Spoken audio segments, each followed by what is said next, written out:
Welcome to Gehenna Gaming, where we tell dark stories and support inclusivity in gaming. I'm Kyran, your storyteller for the evening, as I have been for the past 2 evenings. Lovely to have you all with us again. Tonight, we're continuing our Bleeding Kansas Chronicle, based on an original chronicle for Vampire the Masquerade 5th edition, set in the war-torn supernatural underworld of Kansas City. And it's a bit more war-torn tonight than it was the last couple nights, and it's entirely all of these people's faults. You can find the chronicle on the Storyteller's Vault through a link in the chat. This is also a reminder that this is a horror game, and we are going to be exploring some dark themes and terrifying topics. It's intended for an adult audience, so make sure that if you need to, you take a break and you join us back when you feel up to it. Now, I'd like to once again thank our sponsors, Die Hard Dice, 1985 Games, and Session Zero Clothing. We are so glad that we're able to do this, and we're so glad that they make it possible. You can use the code Gehenna at checkout at any of those companies to get 10% off your purchase. And also, big thanks to my friend Kayla. I still love this vest so much, and you can check her out at @makemeup_makemesmile on Instagram. So, with all that out of the way, let's tell a vampire story.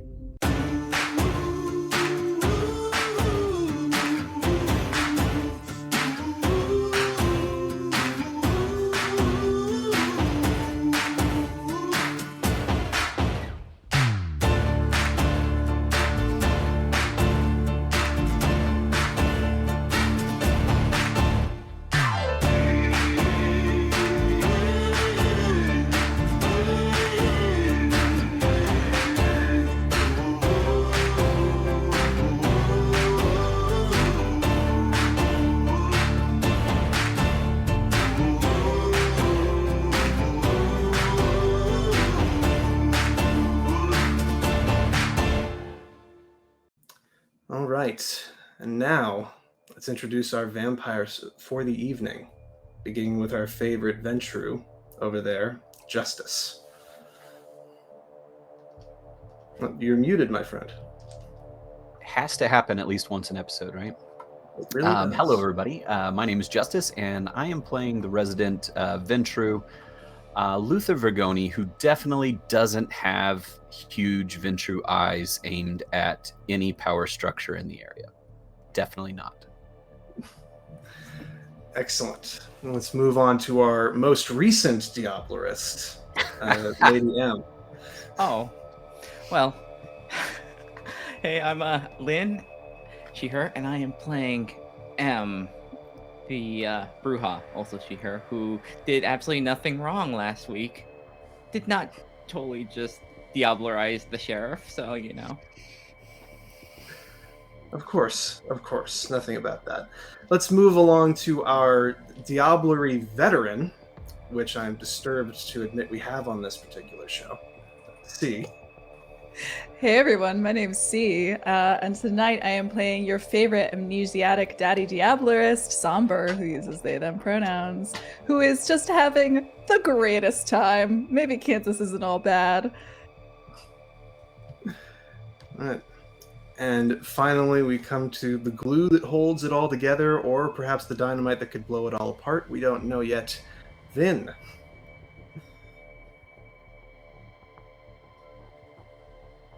Hi guys, I'm Vin, and I'll be playing Gideon the Thin Blood. No further introduction necessary. All right. So now we descend once again, perhaps for the last time, on the dark streets of Lawrence, Kansas. A week ago, our vampires did their best to turn a very unstable conflict to their advantage. And while there were some serious casualties, namely Luther's beautiful suit, they were able to successfully endear themselves to the Anarchs while making it appear as if they had been supporting the Camarilla the entire time. However, it wouldn't be a world of darkness without consequences. And they are not the only ones working in this world of darkness. Due in part to their actions and because of simmering tensions, the Anarchs are now tearing themselves apart in a massive three-way civil war. that they helped instigate. As such, the only quote-unquote safe places in Lawrence are those in the east, those dominated by the Camarilla that they have so recently ingratiated themselves with. Now, a week has passed. A lot of blood has been shed. There hasn't been a lot of news out of the Anarch quarters, and perhaps you're not overly interested in it because you've got your eyes on a bigger prize. You have been formally granted permission to enter Kansas City, not just to dock there, but to make your havens there if you so wish. And so the boss Callahan is calling. But first we must determine what it is you've been doing for this past week. And I'd like to begin with someone who has probably had a great deal of turmoil quite recently. M, have you been accepting the Camarilla's hospitality and security? Or have you been going another path? Oh. I think after a little bit of turmoil with the Diabler, I think she would say yes, totally. Because it's funny. It's incredibly funny that they're opening. Like, come, be with us, even though I totally did use your sheriff as a blood bag. Yes, you can literally hear her screaming in the back of your mind. Every time the Camarilla invite you into a building, allow you to make your temporary haven on the college campus where the Camarilla's power is focused, you can hear the voice of Morgan Parker saying, "I'm going to get control of you, you bitch, and you're gonna feel my full fucking wrath. I diablerize Civil War generals. You're nothing to me. This is bullshit fucking luck, and you're gonna find out just how lucky you were." Well, have fun with a observation seat of me playing music, eating your friends, and fucking. So there we go. All right, you just let her monologue spiral off into the distance and enjoy your time on the University of Kansas campus, which you have the run of. Somber, you're the other one who fought against the Camarilla in the last fight, though they don't know it. What have you been doing for the past week? Somber has been having the best week that they had since they woke up in the underbelly of the boss Callahan. This is amazing. They have been capitalizing, shall we say, on the bloodshed between the Anarchs, occasionally going to visit the graveyard to see Mix and just see how things are going. But otherwise, they are sticking rather close to M, just with this air of complete exuberance around them. Like, they are just so happy to go literally anywhere in Lawrence that they want to. And they are finding the remnants of skirmishes and, doing what they do best. Lovely. Going back to Mix's place, you'll find that it's basically been turned into a compound for an ongoing war. Over the course of the week, Mix decided he was tired of Tobias kicking him around, and he has openly declared that he's going to be the new Baron of Lawrence. So, the Gangrel have been coming back to that particular graveyard to lick their wounds, heal up, recruit new soldiers, and continue on the fight. Gideon, you're no stranger to the Camarilla. When they opened their door to you, did you accept it?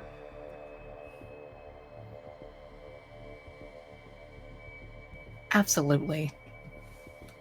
Who would say no? Wonderful. You certainly get a few glances from the Camarilla higher-ups in Lawrence. Not that there are many. It's a smaller city than you're used to, personally. They don't enjoy the idea of a thin blood being able to walk around, but with Ektor's personal stamp of approval, they can't really say anything. And finally, the man who semi-orchestrated all this and semi-watched it all unfurl before his eyes, Luther, how have you been taking advantage of this? Oh, Luther 100% is living it up with the Camarilla, ingratiating himself to them. But at the same time, under the guise of going out to feed or check on this or that, he's also been sprinkling what dissent he can within the Anarch camps. Mostly more 1 or 2 visits, formal visits to the Baron Tobias, just to check in and see if there's anything that I can do to help, while needling the other 2 factions in any way that I can. Attempting to make your way into Tobias's territory, that deep into Anarch territory, the Camarilla are going to straight up recommend that you not do that. And when you attempt to enter into it, you find that you keep getting stopped by various Anarch troops warning you off. It seems to be the center of the fight. You're welcome to press on if you wish to, but that is what you're hearing about this particular area. Upon gathering that intelligence, Luther will do what he does best and send minions in his stead. So perhaps on one of those stops, he uses Dominate to shift the memories on 1 or 2 of the individuals there so that maybe they go do something out of line with what their higher ups have told them to do. That sort of subversion that Luther can get away with. Maybe sending a few cams deep into Anarch territory to attempt to take out some other individuals, just perpetuating the war. All right. One of your agents returns to you, a fellow named Cross, who the Camarilla provided you with. He's a professional. He's done this kind of stuff before. And when he reports to you, he says, "It's not looking good, Mr. Begoni. I don't know if you had any attachment to Baron Tobias, but his court has been decimated. Looked like the place was bombed. There's nobody left in there. And the McDonald's got shot up in a gang incident." That is most pleasant news for the Camarilla in this area to hear, I'm sure. Do we know anything about who perpetrated this? Yvonne and Mix are both claiming responsibility, sir. They say that they're the natural successor to his territory. I'm not sure if they've started trading blows yet. They might still be mopping up Tobias's old crew, but it's looking like his power structure in the city is falling apart. And the pieces continue to move across the board. Thank you so much for that information. My pleasure, sir. And I don't suppose you'd be able to put in a good word for me when you make it to Kansas City. A lot of people around here are hoping to move up to the big leagues. I will do everything in my power. He gives you a nod, and he'll head out to continue his duties for the established Camarilla here in Lawrence. Speaking of the big leagues, this is the ordained night for the Boss Callahan to begin its trip back to Kansas City. People have bought their tickets well in advance. People are extremely eager to get on board. Some of them have rented out rooms. Some of them are just planning on staying on the gambling tables until you make it to Kansas City. And they're all got way too much money than they know what to do with, and they're all very eager to lose it on your boat. So is there anything any of you wish to do before returning to the Boss Callahan and heading for your new home in Kansas City? With the news, the fresh news that Tobias is, we don't know what happened to the actual Baron, but his court is obliterated. I would really like to try and kick the nest between the Gangrel and Yvonne, if possible, before leaving. Well, you've got a few hours, is what you're hoping to do accomplishable in a few hours? All I need is an agent from one camp or the other, and I just need to put some thoughts in their head. Well, Somber, it sounds like, has been frequenting the Gangrel camp. Perhaps they could bring you with them on their final visit. And there is just a little Kindred who does adore me so. I don't even think you'd have to do that funny little magic thing you do. Just let me talk to them. It might be safer if you go by yourself. I'm not exactly... Are you afraid of your suit getting dirty again? In a word, yes. There, Luther. I'll take care of it. And Sombra, like, pats Luther's cheek.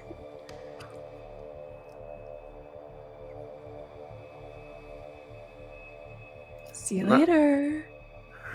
Not quite enough to trigger provocation, but very close. So, you make your way over to the Gangrel Cemetery, Pioneer Cemetery, where they make their haven. As I said, this place really looks like a military compound. Mix has had his mortal servants come up with various reasons why people aren't allowed to go into the cemetery at the moment. Most of these people have been dead for centuries, so the only people that are mourning them are those who come at night anyway. And when you approach, he's waiting for you. He's got his bike ready to go, several different holsters on the bike holding various different weapons that he's ready to bring to bear against his enemies. When he sees you coming, he breaks out in a grin, and he says, "Somber! Are you finally coming back to stay permanently? You know that you've got a home here whenever you like." Oh, I'm not so much a homebody myself, but I do appreciate the offer. That's very sweet of you. He gives you a wink, and he says, "We're just glad to have you. You really brighten up the place, so to speak." You know, nobody back at the Boss Callahan speaks to me like that. Maybe I will stay. Kidding. Well, don't tease me. Come on in. Corey's always eager to see you. Oh, sweet Corey. I do have a word for him, by the way. Of course. A parting gift. I know better to get between a supplicant and their preacher. And as he makes his way over, you see there are probably twice as many gangrel here as the last time you saw them. And those that were there already are sporting new scars, but they haven't healed up quite yet. They are patrolling the area. They're going over tactical decisions. They've got several crude maps drawn in the dirt, very much ready to go to war. Corey is kind of sitting off to the side, but when he sees you, he brightens up and rushes over and gets on his knees. And he says, "I was worried you weren't going to come back." Oh, pet, of course I was going to come back. I had to say goodbye, didn't I? Goodbye. Well, just for now. The river flows both directions. So you'll come back? I hope so. And I hope to come back to something rather beautiful. I have an idea, Corey. One I think might be a little hard to hear, but listen. All of this is part of who we are, no? The bloodshed, the battle. Don't turn away from it. Embrace it. That night, in your family's house where you lost control. I know it hurts, but you can let that hurt take you places, Corey. Can take you all the way to the baronies, and if you let it out again, you can do beautiful things. You could end this war right now. You really want to live in a cemetery? No, not if you don't think I should. It's not the cemetery that's bad, darling. But I think you could reach for the stars, no?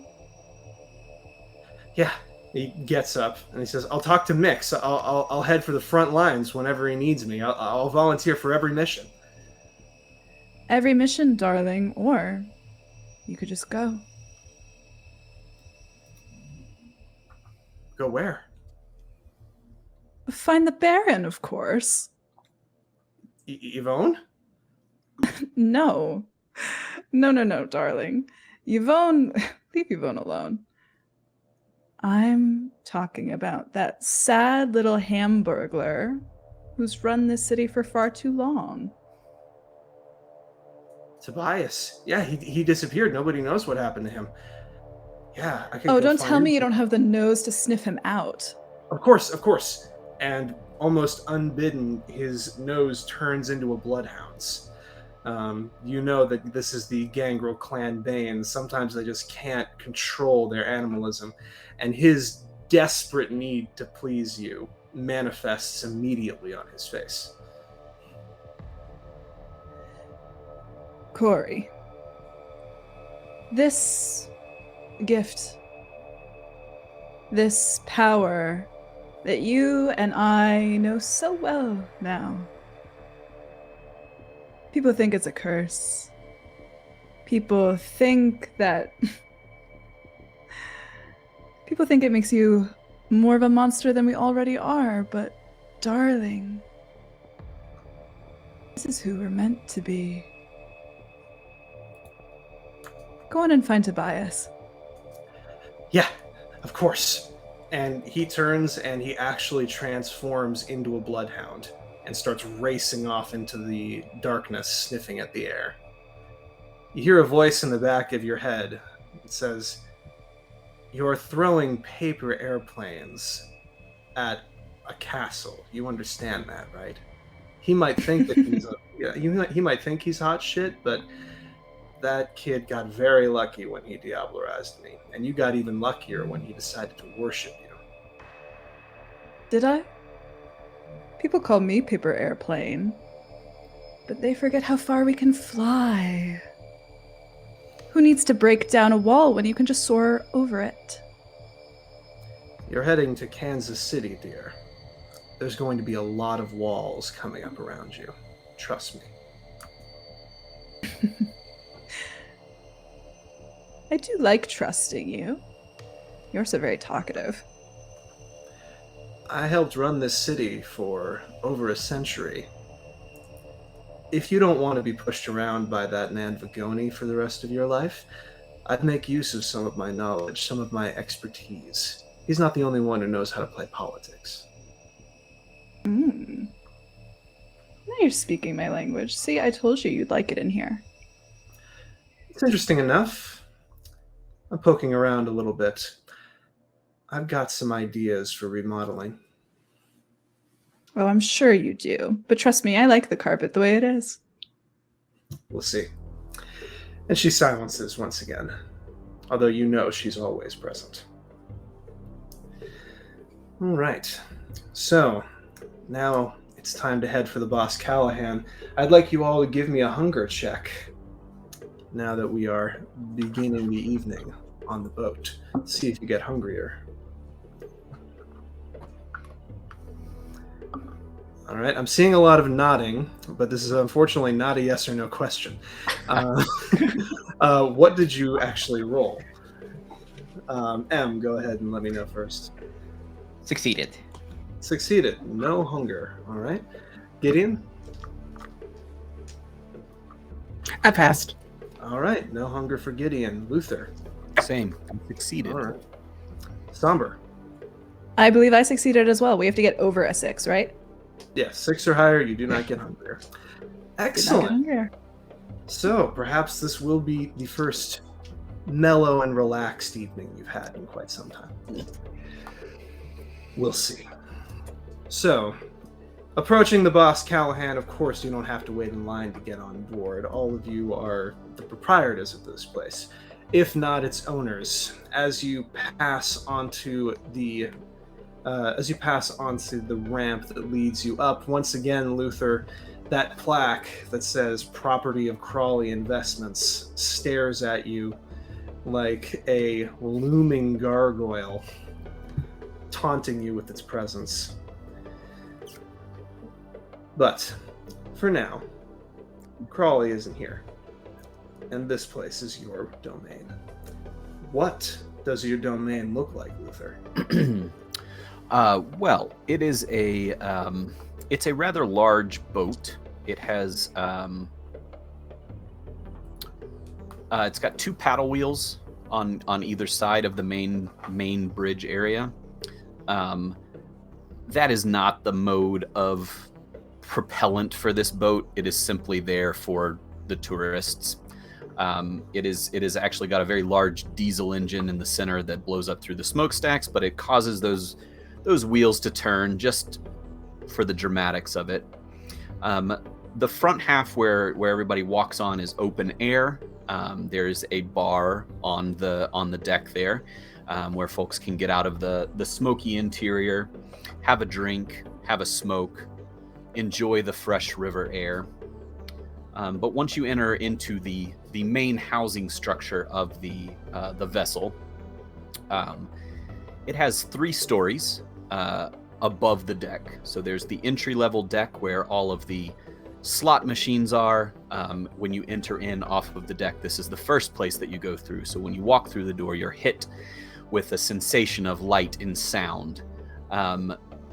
Oddly, all of the windows are blacked out, so you can see out, but the sun doesn't come in very strongly, if at all, through the UV protected windows of all of the upper decks. Beyond the first floor, so the first floor is all slot machines. It has a few live dealer play tables, but they're all low buy-ins. $5 here, $5 there. The roulette wheel doesn't actually have a real person there. It's all digital. And at the back, there's a spiral staircase with a security guard that checks to make sure that the right type of clientele are going up to the second floor. You have to be a regular, you have to be a roller of some sort, not necessarily a high roller, but you have to have bought into the Boss Callahan's rewards program, at the very least, in order to get up to the second floor. Second floor, where the big payouts are, that's the bigger slot machines with the multi-$1,000 payouts, and this is where things get more interesting. This is where the live dealers are. They've got the Pai Gow tables, they've got the poker tables, they've got the roulette wheels, and it's much more open. So all of here, instead of the maze that it is below with all of the bright lights and flashing sounds and ringing bells, here all of the slot machines are around the outside of the or along the perimeter, and in the center it's all open with gaming tables with a very large and nice bar sitting right in the center. At the opposite end again, there's another spiral staircase that leads up to the third and top floor. And this is the high rollers area. This is where the high buy-ins are. This is $100 bets per table minimum, up to 500, up to 1,000. There is a concierge service on this deck, so nobody has to ever leave their table to go get a drink, to get a cigar, whatever they need, it is there. There's a full complement of wait staff available for every need that anybody could use on the top floor. The top floor, not just blacked out windows, there are absolutely no windows on the top floor. It is much more secure. And there's always several large men in fully black suits around the perimeter of this area, because a lot of money is changing hands. As you make your way up to the third floor, doing your normal walkthrough and checking in on things, you find that there are, in addition to your large goons, there are 2 people here on the top floor in the most exclusive area already.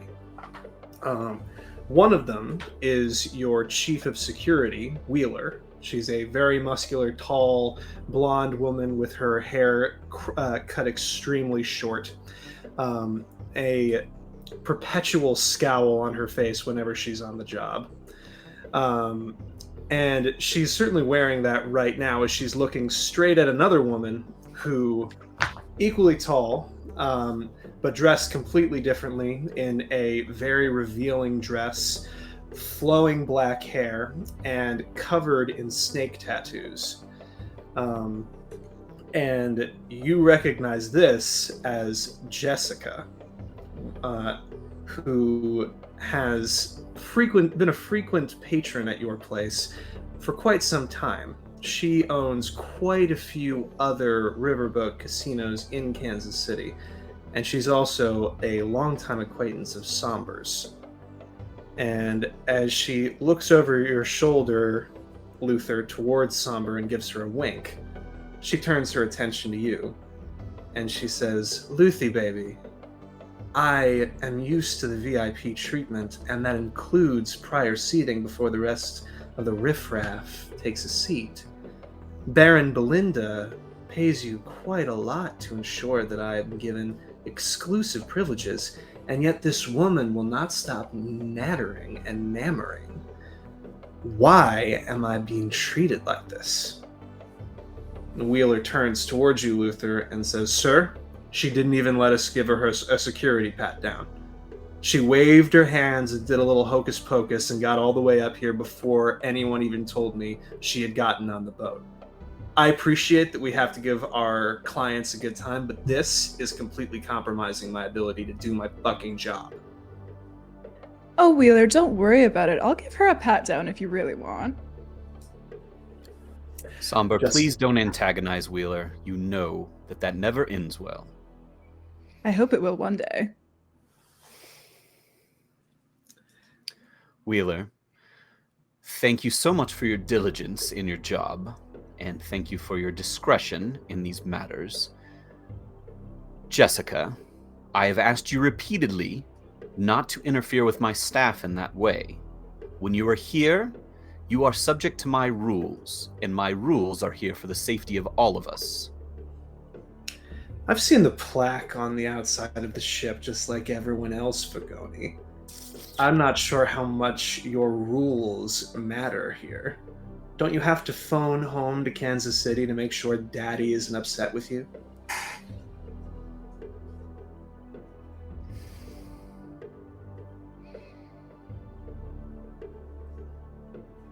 Luther's going to take a few seconds, take a few deep breaths. You have now antagonized me as well as my staff. You are treading on thin ice. She leans back. I didn't come here empty-handed. I brought you a gift. I would have been happy to hand it over at the entrance. But then this ham hock marched in and started upbraiding me for taking the same liberties that I always take on this trip. Security is tight right now, you understand. There's a lot of unrest in the area. These precautions are for your safety as well. I don't trouble myself with troubling Lawrence, Fagoni. Kansas City. This whole place could burn to the ground, and nobody in Kansas City would notice. I still don't know what you bother to stop in this one-pot town. It's all about the business. People come on, people go off. You came on here. Very well. She reaches down into her bag and she says, "Might I be permitted to present my gift and pick out my favorite seat and apologize profusely to your monkey here?" And she gives a nod towards Wheeler. Please, I would love to receive your gift. She pulls out a boa constrictor that is making its way up her arm. And she says, "This is Mike. My apologies, he doesn't have more of a dramatic name, but some of my younger acolytes named him before I could get my influence in there, and now he won't respond to anything else. He's been given Kindred Vitae, and he's been instructed to follow your instructions. I thought it would make you look like a bit of a big shot. I know how men enjoy showing off their big snakes." That is most generous of you.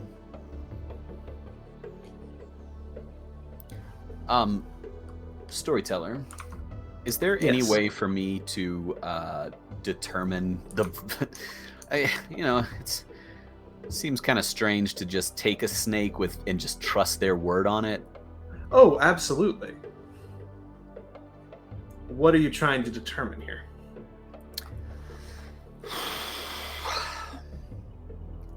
I would like to determine whether or not the things that they are saying are truthful. Certainly. I believe that should be simple wits plus insight. Should get you what you need. All right. All right.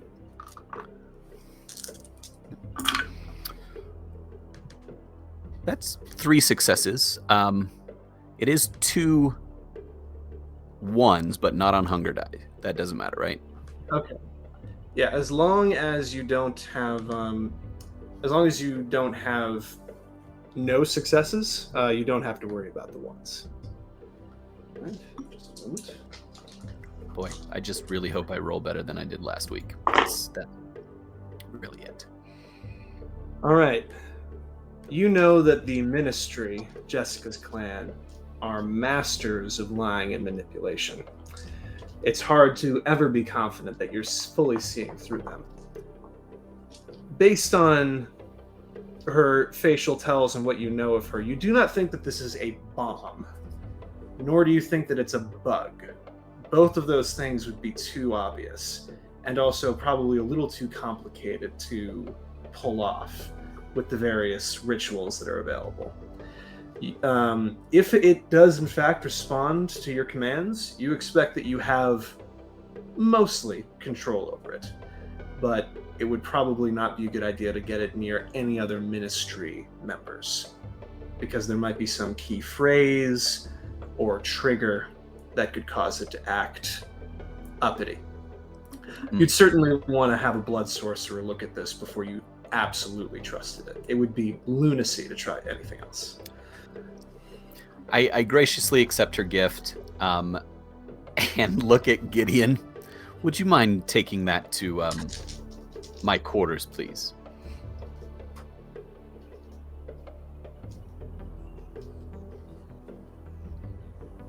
They just take a very deep breath and take the goddamn snake. Because Kindred life cannot get any more weird. They don't say anything, just up, shoulder wrap, a la Britney Spears, and they're out. All right. You know, Gideon, I think that actually looks better on you than it would on Luther. Just saying. Not a word. Not a word. Not a word. All right. Mike makes himself comfortable on your shoulders.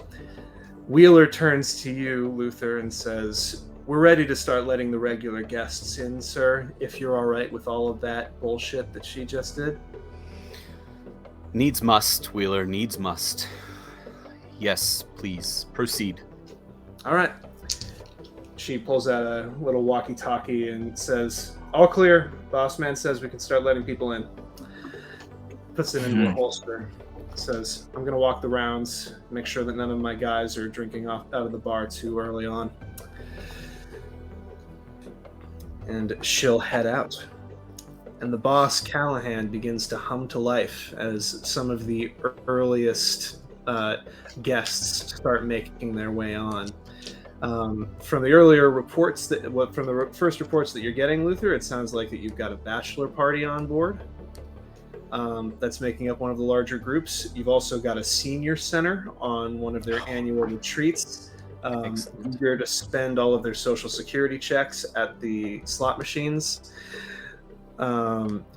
You've also got a local record executive, Carter Moxie, who actually has signed M several times, who is on board with his retinue, and two political bigwigs, the deputy chief of police for Kansas City, Kansas, and the assistant Jackson County prosecutor, who have brought their various hangers-on on board and are looking to have a good time on their way back home.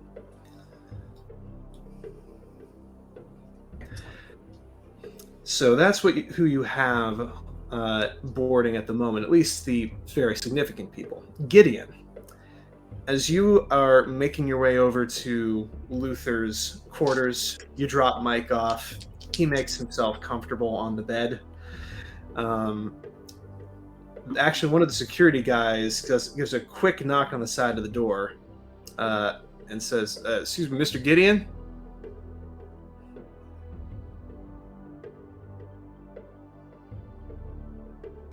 Yes. What is it? Begging your pardon, sir. There's somebody out front. He's trying to bring on some pretty big cargo. It's way more than the maximum that we allow for people to bring into their rooms. He's saying that you said it was okay and that he wants to talk to you.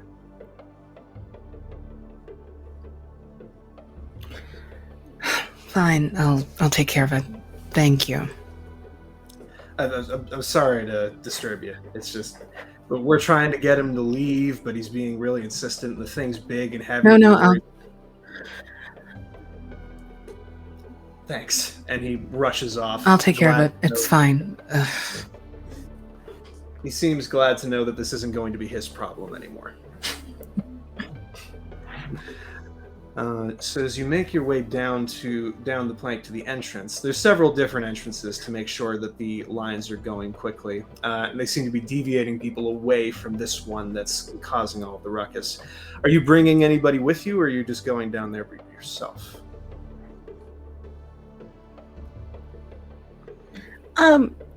He's gonna go by himself. Like, it should be fine. All right. You see standing there are 3 of Luther's security goons, all of them constantly checking in on their radios. It's like, has anyone updated Mr. Vergoni yet? He's on the floor. We haven't found him yet. But looks like his assistant's just gotten here. They look up and give you a quick wave, and you can see that the person they're speaking to is a tall white man. His hair is cut in the most uninteresting way possible. He's got round spectacles on his nose. He looks like he's in maybe his early 30s, and he's dressed in a dress shirt and a gray vest, gray pants, and his skin is closer to gray than almost any other color on the spectrum. And he looks up and he says, "Oh, finally. If you wouldn't mind, gentlemen, I'd like to speak with Mr. Gideon alone." They all raise an eyebrow at that, and they look over to you, Gideon. Also, you've never seen this person before in your life. I will clarify that.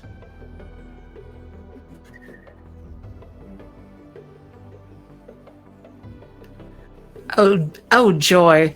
They're just gonna pretend this is normal. It's fine. As he says. Hello. It's good to see you. Are you waving the security guards away, or are you instructing them to stay where they are?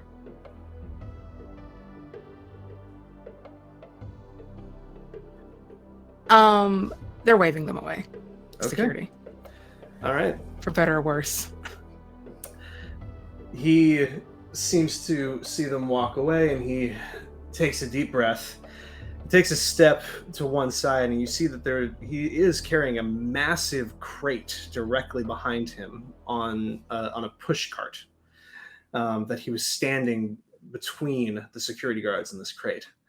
And he says, "Oh, I'm sorry for the cloak and dagger, but I had a feeling that Vergoni wouldn't be happy about this. We probably have maybe a few minutes before he finds out and comes down to check on it himself, and I just wanted to make my case to you first, because I thought you would understand. My name's Oliver Combs." Sticks out a hand.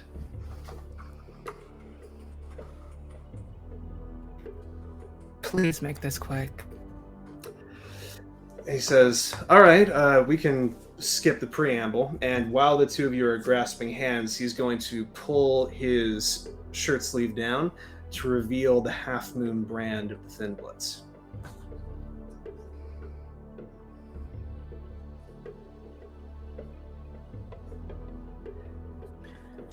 And he says, "I appreciate." Go on. Is this about Yvonne? What is this? No, it's not about Yvonne. He walks over, he does a quick look in either direction, then he grabs hold of the top of the crate. And he says, "I should let you know that it's not obvious because of, this," and he points at the brand, but I'm a member of the Nosferatu clan. Probably one of the only ones left in the city. And he pulls open the crate, and you can see fangs shattered, skin torn to pieces, the torpid body of Baron Tobias Niobe.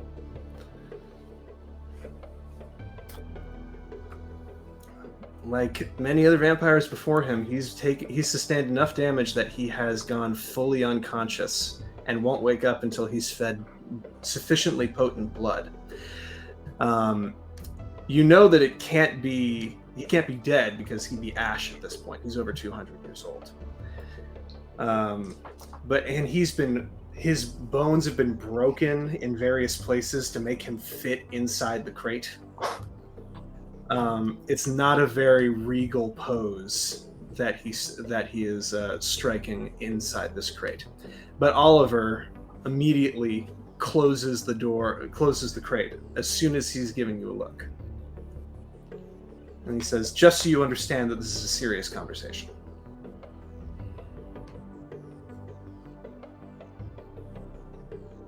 I see. I'm listening. He says, I saw you at court. You wouldn't have seen me. I'm more of the money guy. Tobias is my great-great-grandsire or something or other. I never knew my actual sire, so I'm not entirely sure. But he let me stick around after I realized what I was. It was not a fun embrace, I'll let you know that much.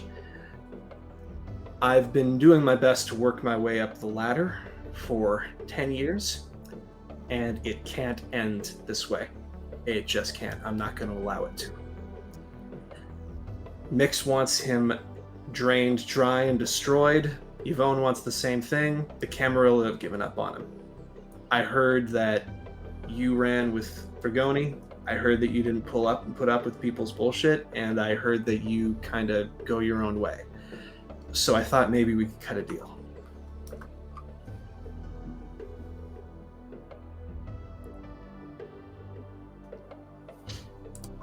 I'm still listening. I need to get him out of here. There's other Nosferatu in Kansas City. They might be for the cam, but they'll respect clan over sect. I just need to get him there. And then I need blood strong enough to wake him up. Obviously, if you help me out with this, I'd owe you a favor. I'd rather owe you than Vergoni.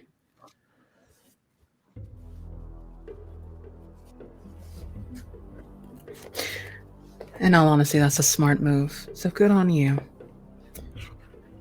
Fine. I'll see to it personally. Seriously.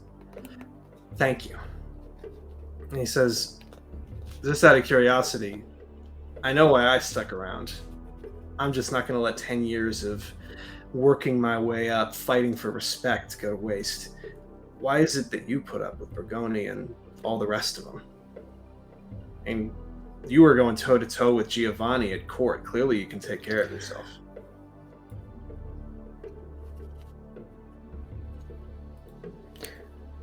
Listen, everyone has their reasons. I have mine. End of story.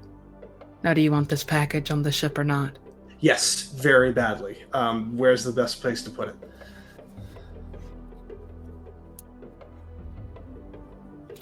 Follow me. All right, where are you going to take him?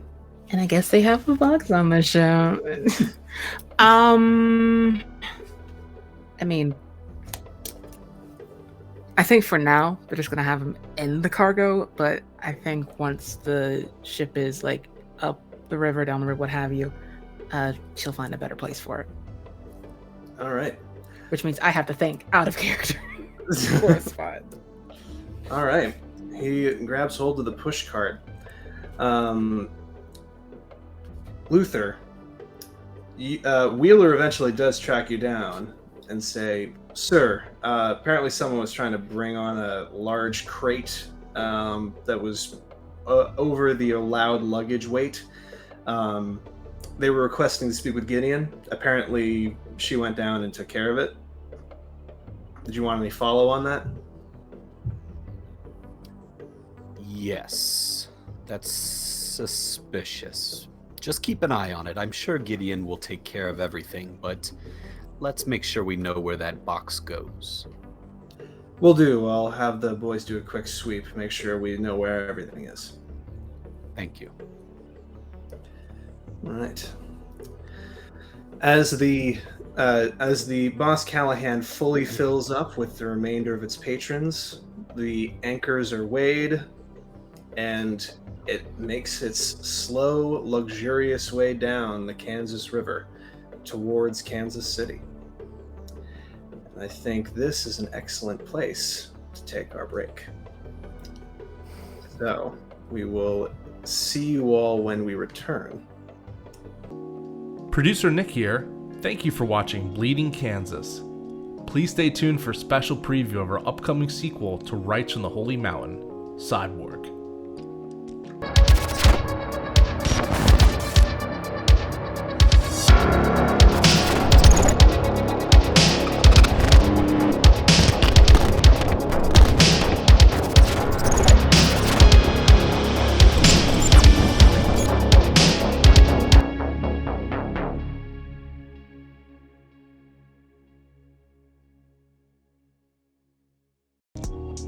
If you want to check out the source material, you can head to DriveThruRPG to pick up Bleeding Kansas from our very own Storyteller Kyran. Link in the description below.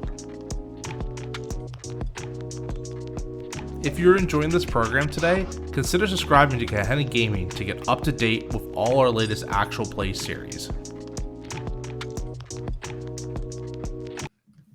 Welcome back to Bleeding Kansas, where everything is going absolutely swimmingly and there are not any ticking time bombs on this boat whatsoever. I'd like to thank our sponsors again. You can find the links for all of their amazing stuff in the chat. And just a reminder that we are going to be exploring dark themes, and so be prepared for that. Now, diving on back in, we've got Gideon making their way into the bowels of the ship with a very interesting crate in tow, and their new friend Oliver as well. Luther is, of course, dominating the gambling floors. I'd like to turn to you, Em, because, of course, you have a very specific job while on board the Boss Callahan. As a ex-LA rocker, where is your performance space, and what form does your performance take? I think it's probably in one of the she's probably taken up one of the lower floors as a performance stage, which means basically just drag half the stuff that was in the old venue that had the wall missing and put it here. Okay, so you're down with the low rollers with all of the this is like the stuff that is not for them. It's probably bad for, honestly, it's probably bad for Luther if the clientele that M is interested in is mixing with the clientele that Luther needs to keep like happy and like high rolling. Mm-hmm. Certainly. All right, what performance do you have prepared for them this evening? Oh, it is she has brought her M is not like the front light. It is her love. Theo is the singer, the one that is the heart of the band, so to speak. What does Theo look like? What kind of how do they act? She is tall, has like kind of like the haircut with like violet, but with like cut sides with the little like long like side fringe and stuff like that. Yes, she dresses in more of a glam sense than M does. Tall. Very nice. All right. Well, she's certainly singing her heart out. As you can see that there are a few aging metalheads in that seniors group. They've got these stretched out, heavily stained shirts for extremely niche garage rock bands. So you see one of them has a shirt for the Litter, and he is out front screaming at the top of his lungs every time you start up the song. Em is very, very happy with that. 'Cause you know what? You don't want to see that. She's seen it too many times where that that energy just goes away when you go. It's very sad, but it's very happy that some of that comes out. Give me a charisma plus performance roll. Okay. All See right. how your performance goes. All right, and we start off with hunger 1. Mm-hmm. Okay. All right. Although if you slaked, actually you did definitely. I Slake definitely, that. yeah. Like how far? Okay. Yeah. So I don't believe you're hungry at all. Oh, hey, good. Yeah. All right, so that's charisma. Okay. That's 2 successes. 2 successes. All right. It's not your best. It's not your best performance. Some of the guys in the bachelor party over the corners yell a couple rude things at one point, but the seniors group actually goes over and starts yelling at them to shut up and enjoy the music. Those are kind of the 2 poles of your audience that you're oscillating between throughout the night. Lots of alcohol is being served to keep everybody happy. And you notice that there is someone in the audience that's watching you with a great deal of attention. A woman that you encountered the night of your diablerie, Courtney. The gangrel malcontent seems to have bought a ticket and is watching with a great deal of interest over by one of the slot machines. She'll definitely be. She's very excited. So during the performance she will just point and just smile. All right. During a break, she's going to do a quick indicating that she'd like to talk to you if you have a chance. Theo kind of gives you a raised eyebrow, and she says, "I haven't seen her around before. What's her deal?" Also a transplant, so. Oh, yeah, from that big holy war that you were fighting off on the West Coast. Oh, I'm sorry. Is someone listening? I'm still not, some days I wake up and I'm not sure that all of this is even real. I love you, and this is for your own protection. But yes. All right, well, if my own protection involves you talking to some weird lady with feathers in her hair, go for it, babe. Don't be jealous. Don't. No, I get it. It's for my own protection, whatever. You say it like that, and you make me sound like one of them, okay? Hey, look, from what you told me about they sound like complete assholes. I would never accuse you of being like them, all right? It's just, I only get to see so much of what this whole world looks like, and I gotta wonder what exists in the cracks. And if you're showing me some, she doesn't look bad, and she's from the West Coast like you, if that's what's in the cracks of that world, it makes me think a little bit, I'm always sure with you, other than, but, I don't hide anything, so just, I don't want this to be another fight. I'm not in the mood for it, honestly. Yeah, no, of course. It's a good performance, and there's people here. You're right. There's no reason why. I'm sorry. I'm making something out of nothing. Look, you go talk with her, and I'll just make sure that everybody is still, firing on all cylinders. I think there's someone here that's here from a record thing. So there's also there's a cool snake that I saw that we could totally use. That's gonna make things. It's tame. It's cool. Is that like a turn of phrase? No, it's a boa, I think, or something. It's one of those It's one of those. Special there's a literal snake on the ship? Yes. She says that a little too loud, and some of the people on the slot machines kind of turn. They're like, "What?" Band jargon, of course. Sorry, band jargon.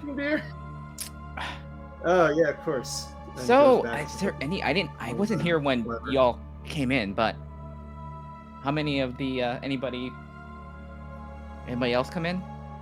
Our usual people, or did they stayed home? Didn't want any of this. You're speaking to the seniors group. Oh no, to Theo. Oh, to Thea. Yeah. She says like, oh, the few fans, like I feel like we're getting a bit of a following. They're staying on board. They just go whenever the ship moves. But I don't think any of the other big groups have been performing. Not even a new kid? Oh, it's too bad.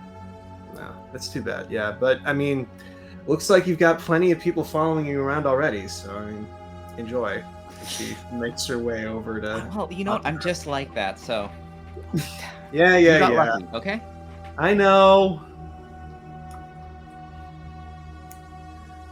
So Courtney is waiting for you over by the stairs, kind of glaring over at the security guard and looking over at you and giving you a quick smile. Hey, how's it going? Hey, well, it's not going great. Y'all left Lawrence. It was a bit of a shit show, The last thing Mix needed was encouragement. He's not going to stop until that entire place is his personal little playground at this point. He's very, very tired of being told what to do. And it turns out that we actually share that, so I decided to get the hell out of there. And this place seemed like the least insane option. And so are you staying, or are you... What's your plan now? Well, the first thing I wanted to do was, talk to you. I wanted to get a sense of what your whole deal was. You think you could get a girl up onto the second floor? You? Absolutely. Absolutely. I told you I knew somebody. Get out of the way, you asshole. She kind of waves the security guard out of the way. He looks at you. So Anywhere she wants. Anywhere she wants. You got it. Takes a step back. We got it. We got two coming up to the second floor. So as he waves you up, you make your way up to the slightly more refined second floor, where you see people playing on the large tables, the people at the slot machines on the far sides. Luther is actually on this floor as well. He's making as he makes his usual round about the various floors. And Luther, you spot the two of them immediately. Oh, this is Emma's gonna look at Courtney. It's like, get this. This is something. I love this. She'll run up to Luther and just hang on. So I was like, "Hey, baby, how's it going? Oh, missed you so much." M tries to do this regularly. Does she not? This is her little game. Courtney snorts. Luther has gotten quite adept at stiff arming as she comes up and just deflecting just enough.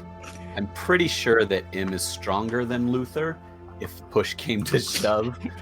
So he doesn't press it, but he just gently makes sure that his suit doesn't get rumpled. Mm-hmm. Mm-hmm. Courtney does a quick little bow, and she says, "Your Emperorness," or whatever they call you on board this boat, "I humbly beg asylum." Or is that what you're supposed to say? Don't give him ideas.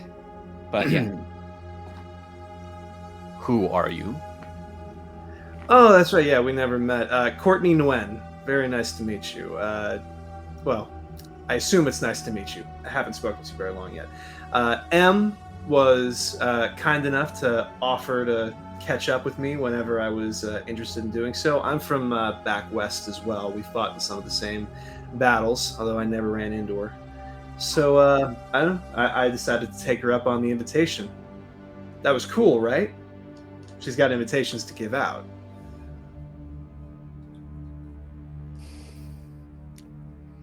He's gonna look at him just a little bit too long. I'm not sure this is the proper place for this type of conversation.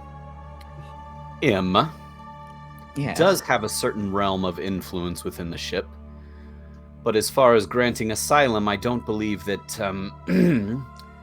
that should be a call that she should be making by herself. Well, no, that's why we're here. I'm not here to swear my eternal service to you. I'm just riding your boat out of that hellhole that, as far as I can tell, you helped create. Thank you very much. I don't know what you're talking about. Of course, anyone with proper payment can take passage to Kansas City. There's no need for groveling for such a minor task. Well, I bought a ticket. It gave me first floor privileges, and M here just gave me second floor privileges. Actually, I believe the exact words were anywhere I want to go. So, I mean, I feel like I paid my due. M is very trusting. Look, I used to run with Mix's pack. I got no loyalty to them anymore. If you want information, happy to give you that. If you want me to testify at some sort of tribunal that it was all their fault, I can give you that. I'm just looking for a port in a storm. That was what Lawrence was supposed to be, and now it's been turned upside down. So I thought I'd give Kansas City a try. I hear it's a good place to rise. You said Courtney was your name? Yeah, Courtney. Courtney, welcome to the Boss Callahan. A guest of M's is a guest of mine. Thank you so much, Your Highnessness. Does that mean I can play poker? Of course. And he's gonna walk over to the pit boss, have a few whispered words, and then get a player's card passed over. Hand it to her. Money's barely real in a place like this, so there you go. Unlimited. Go for it. Sweet. And she looks over to M. You coming?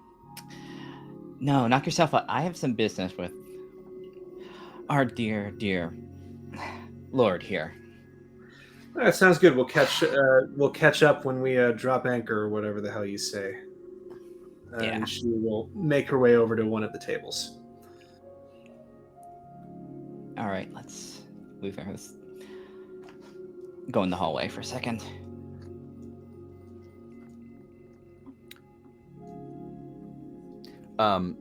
So there are no doors or windows off of this one. Mm-hmm. So actually, I think there's probably a staff elevator at the opposite end that we could take down to below the first floor, the deck. So under the deck where offices, administration, the kitchen is down there, those type of things. The cargo hold? Yeah. Not quite that low, just like the administrative level below the deck. Okay. Sounds good. You make your way down to the administrative level. Certainly no one's going to bother you here. Wheeler is actually on her way back up. So when you're coming off of the elevator, she's getting onto it. And she says, so far, everything's been quiet, boss. I haven't gotten any reports of anything unruly. Wonderful. And do you Lots have of drinks eyes on going our... on. Do you have eyes on our package? Yeah, I had some people check in. Sounds like Gideon took it down to the cargo bay. We have people who saw them bringing it down, so I figured that you didn't want a full follow-up. Do you need the serial number on the side of the box, or...? No. Just keep an eye on its presence. All right, sounds good. I just doubled the security detail on the assistant district attorney's table. There have been a few people who tried to get a little too close. Wonderful. And if they win big, you know what to do. Of course. And she'll get on the elevator. It'll send her upward and leave the two of you with some privacy down here at the administrative level. Oh, Yes, you have Tim. some. Oh, you have some things. Some things, huh? Make some moves. Do we? I don't know. What did you drag me down here for? You can't just make it nice with the cams only, Luther. That's what I have you for. No. If you want to be who you are, you have to make nice as well. That's how these things work, right? I make nice when I need to make nice. I wasn't allowed over onto the Anarch side within the city of Lawrence. When we get to Kansas City, we'll play our cards. And we have to make sure that our cards don't include just bowing down to the cams the first sign we get, right? We're doing this for a reason, right? Count on one hand the number of people you've seen me bow to.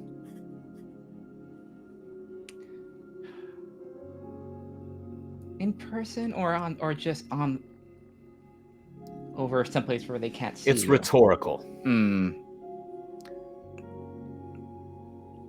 When we get to Kansas City, we will get the lay of the land, and we will make our move when the time is right. Currently, we have the blessings that we need in order to stake our hold. And I didn't join this just to fuck over the Anarchs for your ascension. We all get up. I'm with very this. well aware, but you need to hold up your end of the bargain. I think I'm And holding keep up my end of the bargain perfectly fine. I'll let you do all that with them. You got what you wanted. This is simply the opening moves. The gambit is still afoot. And I'll remind you to please keep an eye on Somber. Someone I thought took care of the sheriff. I didn't know that that's what we agreed upon. You That said is an additional killed. heat that we don't need, and you are supposed to keep them from stepping out of line. Oh, he doesn't know, does he? Oh, you're in trouble. You see here, I thought that in this whole arrangement, Somber is partially also your responsibility. And I don't think you told us specifically what not to do. Knowing I didn't what think they I do. needed to. The amount of heat that was brought down from the first one? Why on earth would you think it okay for them to eat the sheriff? You sin once, and you might as well just sin all the way. I will never understand you, Im. I'm certainly glad that you're on my side. At least, I hope. If I may offer something from my perspective, how you're doing, I don't want to overstep, but I know what you want, and you do know the names that people speak of with reverence, right? I do. They don't necessarily speak that way to barons, to princes automatically. You don't get that automatically with a title, right? Oh, I'm well aware. Have you thought about the method of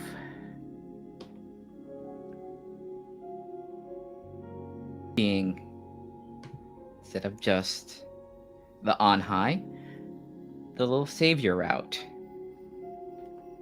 Because people are a lot less apt to stab you in the back if they believe what you are. If I'm they listening. honestly believe that you are their path to what they want, not just a boot on them, Luther. That's interesting advice coming from an anarch. We have those people too. There are people that aren't higher up that we would die for. Im. And he's going to put his hand on your shoulder, which is slightly out of character. He doesn't make a lot of contact. She'll look at that like, Im. I know it may not appear that way, but I am not under the illusion that I am infallible or that I know everything. Oftentimes I project that simply because confidence can open doors that strength cannot. Trust me when I say I could not do this alone, nor am I looking to rise by myself. I think that there is a piece of Kansas out here for all of us, including yourself, Somber, and Gideon. It may not appear so, but I am looking out for the best interests of all of us. If you have advice, I am willing to take it. I think that you are a very intelligent individual, and I would be remiss if I were to ignore your advice. She'll kind of like take your hand and just look at you like dead eyes, not dead eyed, nothing, not her usual. Also remember that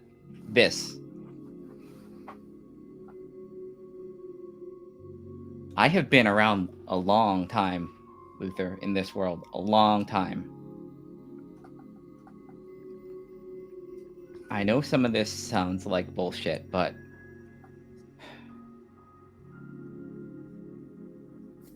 if I didn't know what I was doing necessarily, I wouldn't be here.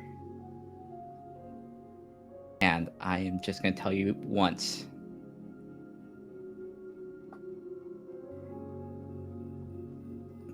Do not fuck with anybody in our little family here.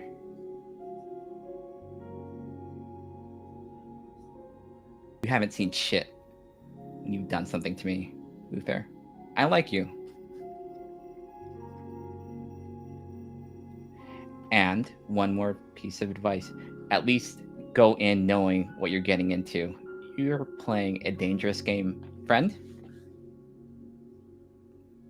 Last I checked, we were all dealt cards in this particular game, Im. I know what kind of game we're playing. But also, you should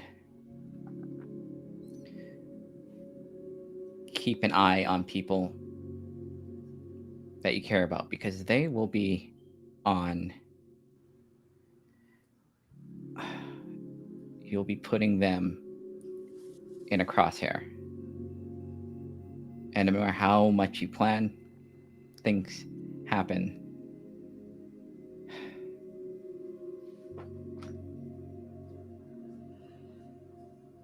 Is that all?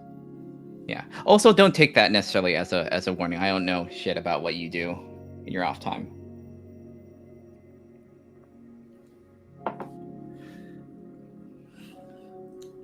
Also, can I have the snake for a little bit? That snake is a dangerous liability. But it's cool. I could use it. Im, I believe you have responsibilities upstairs. Also, it would give me a chance to talk to Jessica, so like win-win for me if I use the snake, right? No. No one should touch the snake. Damn it. Speaking of Jessica, we are going to pivot from the bowels of the ship where the two of you are wrapping up this conversation to the very top floor of the ship, where Jessica is enjoying herself at one of the private blackjack tables. And at her request, Somber, you are there with her. Yes, I believe she said that she wanted her favorite seat, which I assume is my lap. You're very correct. She's settled in there. She's giving the blackjack maybe perhaps 40% of her attention. Every now and then she'll say, hit me. She's routinely betting thousands of dollars on each hand. Losing as often as she's winning, she doesn't seem to care. She runs her fingers down the side of your cheek and she says, I was so hoping that we would get to see each other while I was on this little voyage back to the true mecca of our region. You speak so highly of such a little town. From what I remember, it's hardly the size of some of the cities I remember. Kansas City. She says, oh, don't mistake me, darling. I'm not saying that Kansas City rivals Paris or London or Rome, but it does have that very unique history about it. I've always admired Alexander Madras, not for what he accomplished, because in the end he didn't do much more than get a lot of people killed, but for his ambition. He truly thought that he could turn all of Kansas into his private little empire, and he was willing to risk his life for it. I mean, the fact that his pet, Von Reisel, is still running the show over there is a testament to just how many people he hoodwinked into his grand crusade. It takes a special kind of person to get that many people to believe that fervently in anything. Well, you are right about that. And ambition does come in spades, but speaking of ambition, a life is a little price to pay, don't you think? I wonder what else he had to give up for that much power. I would certainly give a lot to know. And I am in contact with quite a few people who are looking into him a little bit more intimately. I'd be very happy to bring you into their confidence. Oh. What am I now, a little bloodhound? Oh, nothing so gauche. But I believe that your experience and expertise might go further than you realize, especially when it comes to dealing with some of the older kindred, the likes of Alexander Madras, for example. I'm afraid I don't follow, dear. When you allow the blood of Cain to truly flow through your veins, when you allow it to act as a counselor rather than a rabid beast you're trying to corral, new abilities open themselves up to you. I can see inside of your veins, Somber. I can see just how potent the blood that resides there is. I know that you are not familiar with a great deal of your past, and I'm not either, but I can tell that it must have been explosive for you to continue to be walking around with that kind of concoction running through your veins. I do love it when you talk to me like that. I don't mean to objectify, but you are very much like a perfectly aged bottle of wine that someone's just mislabeled. Oh, I hope I'm not in the bargain bin anymore. This boat is starting to feel a little bit like it.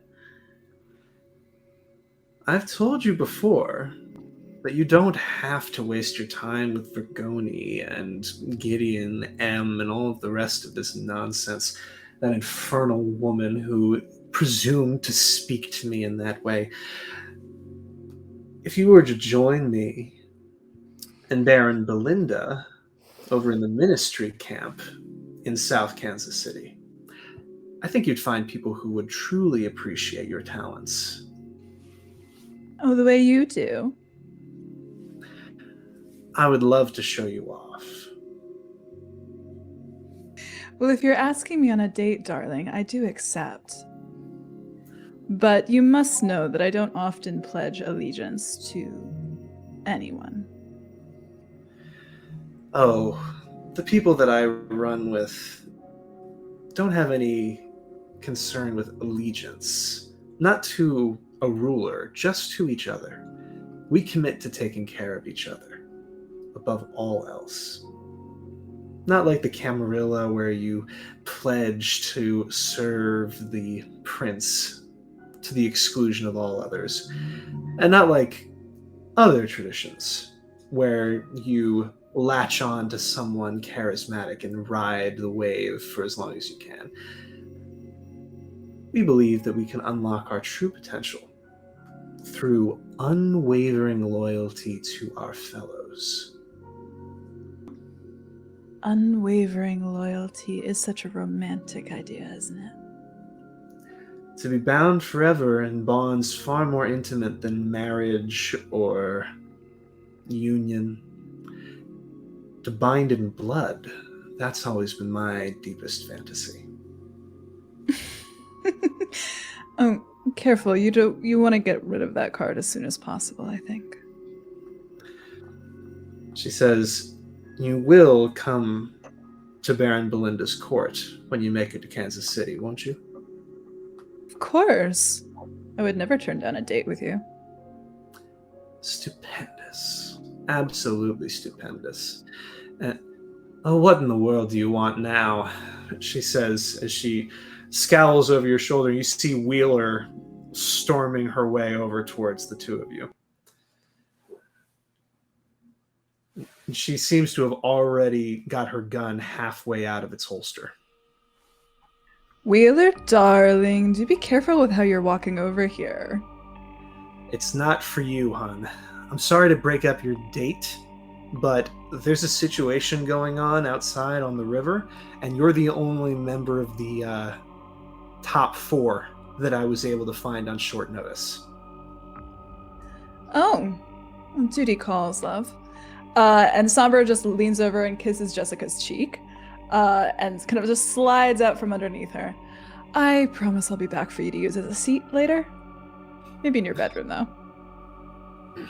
She gives you a wink and goes back to playing cards, and she says, "I do hope that Vergoni's precious boat isn't coming under risk. He might have to hire better security." Well, it sounds like you've got a crisis brewing, my dear. See to it, if that's still something you care about. Don't worry. I always have had the feeling that I thrive in war. It's like I was born for it. All right. As you're making your way down, Gideon, what did you do after you set Oliver's crate down there? What's the plan after that?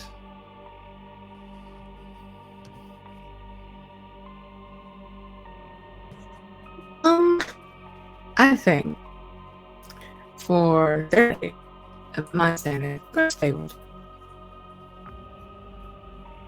just take the night off and make sure this package is secure, which totally isn't like suspicious at all. Okay, so you're going to spend your time down there in the cargo hold with Oliver watching over the package.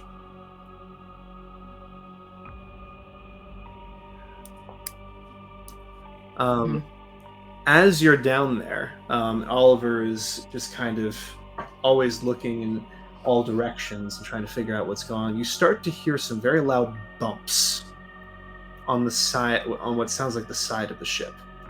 Like heavy things are bumping into the side of the ship. It's like as if you were pushing through a bunch of logs in the middle of the river. It's not typical. I mean, the river's supposed to be kept clear by the various government agencies that are responsible for that kind of thing. And this could be bad for the boat. It's not like this is made for plowing its way through things. And it's coming at fairly regular intervals, just boom, boom, boom, boom, boom.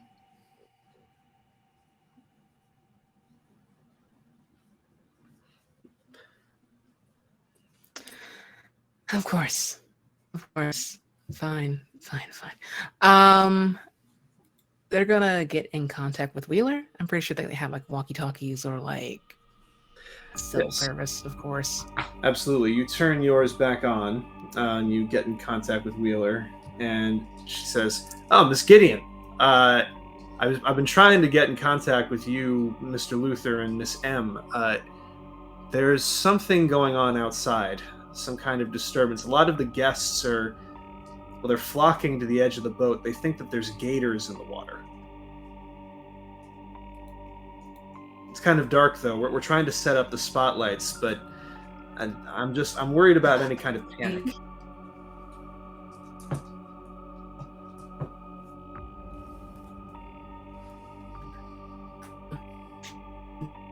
This girl is then back to the first floor. Where's Luther? Where's M? Or where's anyone? I just spoke with Somber. They're on their way. Not exactly my top choice for resolving a crisis, but I figured someone should be there. You're the first person I've been able to raise. I think that M and Luther are downstairs and they're out of my range as long as they're on the lower level. So I just sent Anders down to grab them. Hopefully he'll be able to bring them to the front as soon as possible.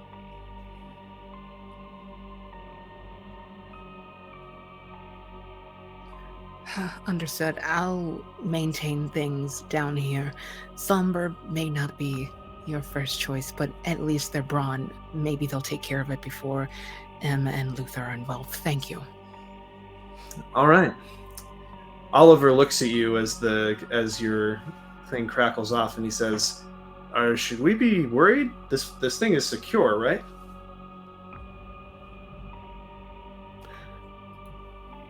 I hope things should be fine. I'm confused, but who isn't at this point? Don't worry about it. All right. I'm kind of settling on top of the crate, laying a protective hand on it. Em and Luther, Anders does indeed arrive, dinging on the elevator as the two of you are wrapping up your discussion. And he just kind of peeks in and says, "Excuse me, sir, ma'am. There's some sort of disturbance happening at the front of the ship. Some of the passengers are panicking. I think there's gators in the water or something. We're yeah, I know they're not supposed to be in this part of the world, but I mean, people are starting to panic. All right, but they're also all thronging at the guardrails and trying to get a better look. So, but Somber is taking care of it." Oh, He says God. in a very unclear tone. Well, that Come should be on, interesting. All right. Get on the radio. Tell Wheeler to start sending security to the front and pushing the guests back into the gambling hall. You know what? That's a good idea. I don't think they want to see anything that's here. So, all right. All right. So as the two of you make your way up, Somber, you're the first one to arrive at the front of the ship, and there are indeed a great many people that are thronging to the front. As Luther described, there is a bar at the front of the ship. So plenty of people are on their 6th or 7th drink of the night, hanging over the side of the guardrail, screaming, "What's that down there? You think it's alligators? They're not supposed to get up this far in the river." Someone else yelling, "No, it's logs." "Well, does that mean we're going to founder?" You know, actually, a lot of river boats used to go down because they got hit by big logs. So that's the essential situation that you arrive on, Somber. Well, don't they know that this isn't actually a riverboat? It has an engine. Logs aren't a problem. And alligators aren't really a problem unless you decide to go swimming, so I'd take a step back if I were you. All right, give me a quick manipulation plus persuasion, please. Rutro. Persuasion? Okay, that's not maybe as bad as I thought it would be. 2 successes.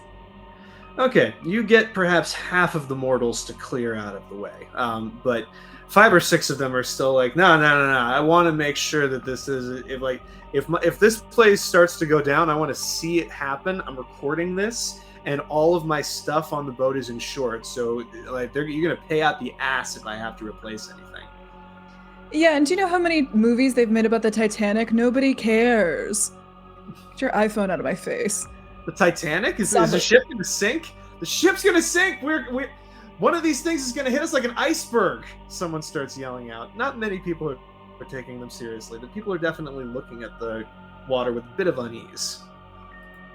Somber also looks down into the water, and I have a protean discipline called Eyes of the Beast, which allows me to see in complete darkness, I believe.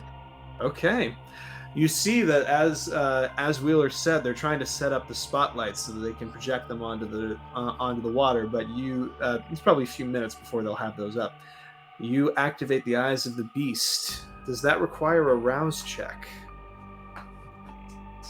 What a good question! What if I had opened the core rulebook so I could find out? It would be good of me to do, I think. Let's see. Nope, it's free. All right, Excellent. Thank you so much. All right.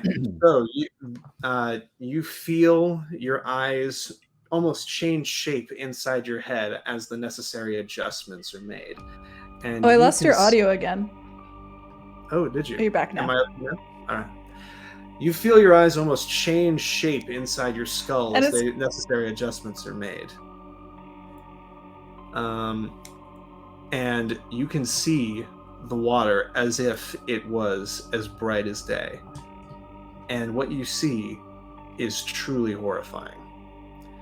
The things that people had taken to be logs, gators, etc., are actually dozens and dozens of floating human bodies that seem to be leaking dark blood out into the water.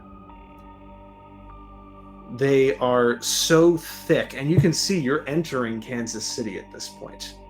The glorious arrival that you imagined, seeing the skyline, seeing the gleaming city, this place of opportunity, is marred by the fact that as far as you can see, the river is choked with human bodies. And hopping between these bodies, the blood rising up and titillating your nostrils, is some sort of dog-like shape, like a large dog jumping between the bodies, like a sick perversion of the idea of a frog jumping on lily pads. And every now and then this thing will lower its jaws and rip a chunk of flesh off of one of the floating bodies, swallow it down, and jump onto another one. And you think you've got about 1 minute before they turn on the spotlights and everybody on the boat sees this. Oh, Luther is not gonna like that. I feel like Somber doesn't carry a radio because they don't like it. They don't like to have one because they're like that. But they turn to Wheeler, who I assume is with them. You No, best Luther, not turn those. Wheeler is there, yeah. You best not turn those spotlights on, at all. We need them for navigating. I mean, No, you don't. Stop the ship right here. stop the ship. Stop the ship. Something in your eyes convinces her that she should listen to you. And you and M, Luther, hear over the radio Wheeler's voice saying, "Drop the anchor right now. We're stopping dead in the water. Don't go another inch further." Why What the are hell they are we stopping? That's gonna tear the ship apart. What the hell is out here? And you can feel, and you can hear the thud of the ship very quickly decelerating. They didn't immediately drop the anchor, but it was definitely they started on the brakes hard enough and quickly enough that everyone in the ship probably felt that. Drinks are being spilled. People are screaming and yelling, "What the hell? This is supposed to be an executive experience." As you're making your way across the gambling floor towards the entrance, people are yelling, "Hey, you're in charge here, right? What the hell's going on?" Everything is okay. I'm sure everything is under control. Please just return to your seats. 1 round of drinks on the house for everyone. He's gonna signal to his bartenders as he walks through the hall. That triggers a cheer. People quiet down real quick when they hear that their drinks are going to be free for the next round. So they start rushing over to the bar to demand their just desserts. As you make your way out onto the main deck, you can see Somber standing there by the railing with several mortals still milling around. Some of them have started taking olives out of their drinks and throwing them at what they think are alligators in the water, trying to get them to react. A few people are yelling about how the ship is going to sink really soon, but most people have returned to the bar to get their free drinks. Luther's voice is gonna whip across the deck with a crack behind it. Wheeler, what is the meaning of this? She turns her head and she says, "Look, none of you were around during the crisis, so I had to take my orders from them." And she jerks her thumb towards Somber, and they said, "Stop dead in the water and don't go another inch." They made it sound like life or death, so I gave the order. Somber. Somber, I think, has uncharacteristically like not looked up, at any of this new attention or new kindred in the area, and they're just kind of like leaned over the railing quite a bit, even as people are throwing olives down, but they're not looking directly down at the water. They are like tracking this, I don't know what that is, the dog in the water. They've kept their eyes on it this whole time. Em's gonna It's try not and close. see. Oops. Oh, you're gonna try and see. I'm Do gonna you try have just any- like get in there. I don't, but like I'm just gonna look like the hell. All right, wits plus perception. It's very Okay. dark, Yeah. but you might be able to figure it out.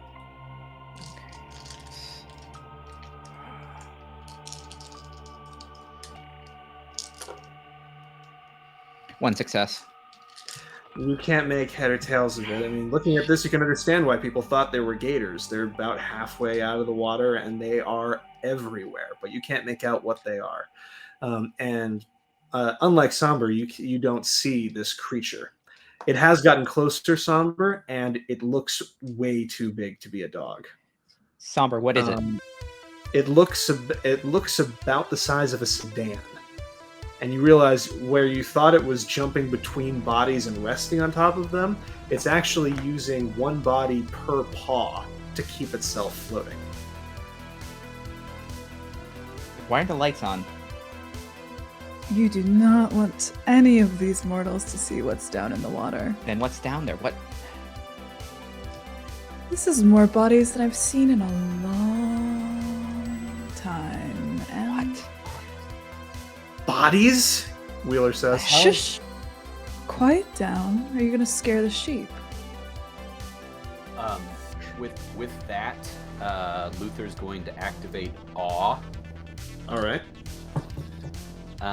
and turn to the remaining mortals that are looking over the side. This area of the boat is now closed. Please proceed inside for your complimentary beverage. All right. Because some people are actively trying to stay out here and videotape, I am going to have you roll for that. They're mortals, so the resistance that they can offer is slight, but they're determined. Okay. So what do you want me to roll for that? For awe, so I believe that's persuasion plus charisma plus This your one says manipulation plus presence, but manipulation plus presence plus your points in presence. okay. Right. Yeah. I said the same thing twice. My bad. Sorry.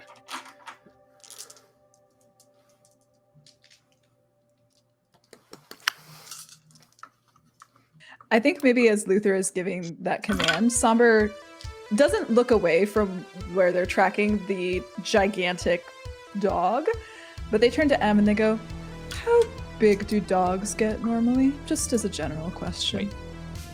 Dogs. I'd say it looks about more like a big horse, but a dog, yeah? Wait. She'll get really close. She'll kind of go. What did you see out there? I'm looking at it right now, M. It's the biggest fucking dog I've ever seen in my life. We need to That I go can remember. now. Luther, what did you roll? 3 successes. 3 successes. All of the mortals have re-entered the door, the inner area of the boat. Gideon, you start to hear something scratching at the hull of the ship near where you and Oliver are currently hiding.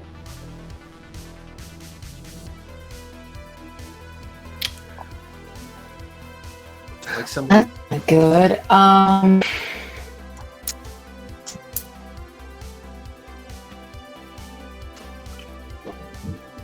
Oh boy. You don't move. I know I have to take care of this. And Gideon's gonna go up, gonna race to the top, to join everyone else. You're going to race to the top. Okay. You exit out on the back of the boat because of where you are. And you're able to see, because it's so close, the spot where you heard something scratching at the side of the ship. there's a massive, absolutely gigantic wolf that positions itself on top of a floating human corpse and is desperately scratching at the wood with massive claws, evidently intent on breaking through the wood with just its claws, which are each individually the size of a carving knife.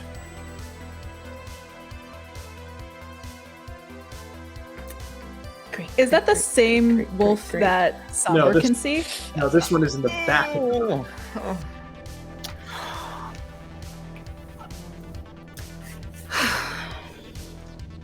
Okay. It's fine. It's fine. This is totally fine. And we'll be fine next week. Would it be bold to assume that, well, no, handguns aren't gonna do jack diddly. I guess I'm just gonna go find the rest of the coterie and not scream bloody murder. All right, so you rush up to the front of the boat. You can see that M has grabbed Somber's collar and is desperately trying to get information out of them. Luther has just finished waving off the last of the mortals who are going inside. The only light here is the light that illuminates the outdoor bar, which is now completely deserted.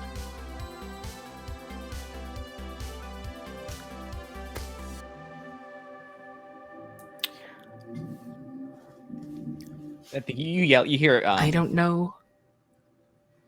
What's it? Go ahead. I think the part you hear is you hear just like, yeah, we have to go. Where are we gonna go? They're coming right towards us. What is that?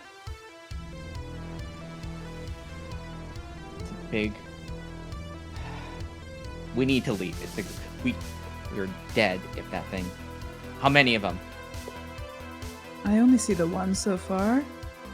Good. We need to But get this there are thing a moving. lot of bodies. Allow me to update the count to 2. If we're still calm and not panicking. Well, 1 to bring the boat as we speak. M just looks panicked, and she's gonna run to Luther. What is going on? Luther, we need to get this thing moving again. Do you have anything? If we have a Guru problem. Guru. Yes. Okay. I did not expect this evening, but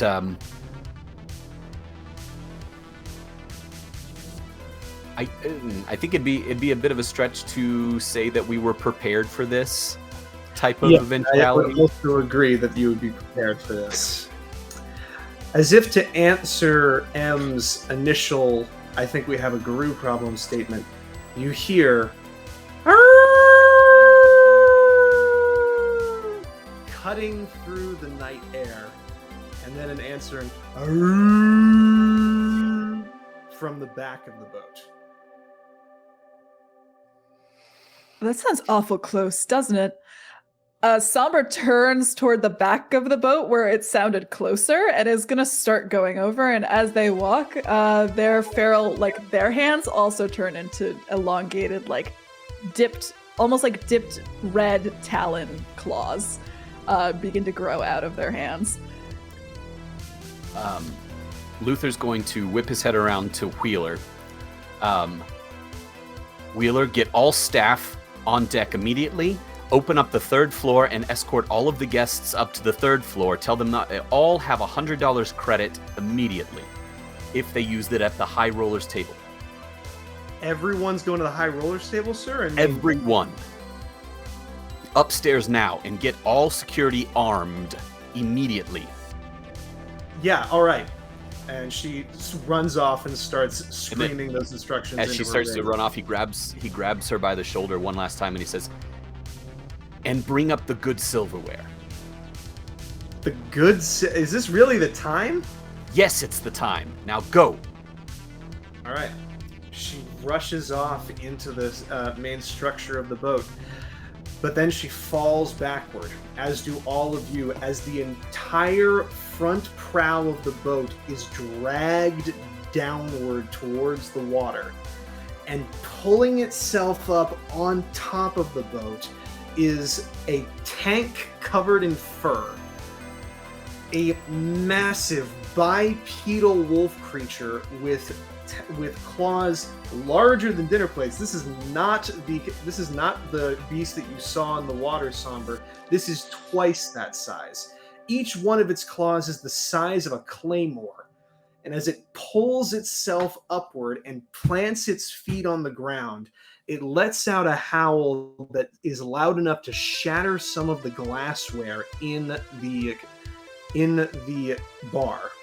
And just as Gideon, M, and Luther are struggling to stay on their feet as this massive, heavy creature starts panting massive clouds of misty breath and lolling its long red tongue out, smashing through the wooden floor directly below you, Somber, is that wolf creature that Gideon saw earlier. Still wolf-sized, but still very large for a wolf.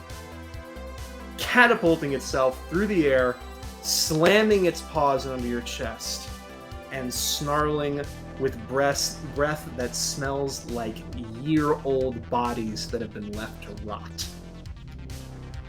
And that is where we are going to end for this session.